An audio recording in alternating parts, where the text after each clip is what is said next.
Hello বন্ধুরা, আমি লাবণীর স্বপ্নপূরণে আপনাদের স্বাগত। আজকে বানাবো লাল আলুর পরোটা। তার জন্য শুকনো খোলায় শুকনো লঙ্কা আর জিরে ভেজে নেব। তারপর লাল আলুটা সেদ্ধ করে নেব, আর ধনেপাতা কাঁচা লঙ্কা কুচিয়ে নেব, আর আদাটা বেটে নেব।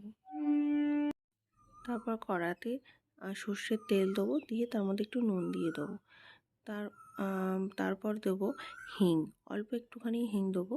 তারপর হিং দেওয়ার পরে একটু আদা বাটাটা দিয়ে দেবো। আদা বাটাটা একটু ভাজা হলে তার মধ্যে দেবো লাল আলুটা আর কাঁচা লঙ্কাটা।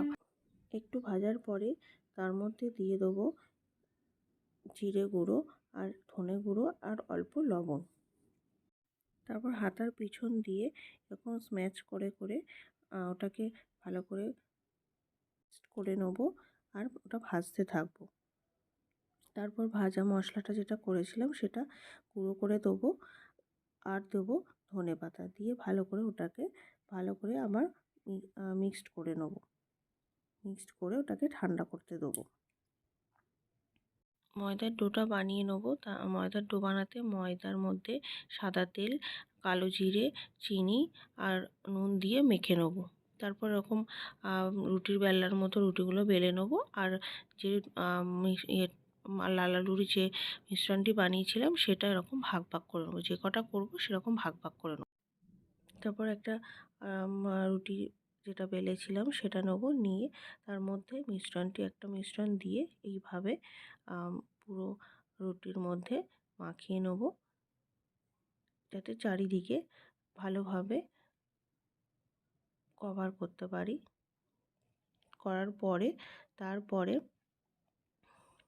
এর উপরে আরেকটা রুটিরে এভাবে চারিদিকে লাল আলুর মিশ্রণটা মাখিয়ে দেওয়ার পরে আরেকটা রুটি নিয়ে তার উপরে এভাবে দিয়ে দিতে হবে, এবং চারিদিকে একটু করে চেপে দিতে হবে, যাতে না রুটিটা ভাজার সময় খুলে না যায়।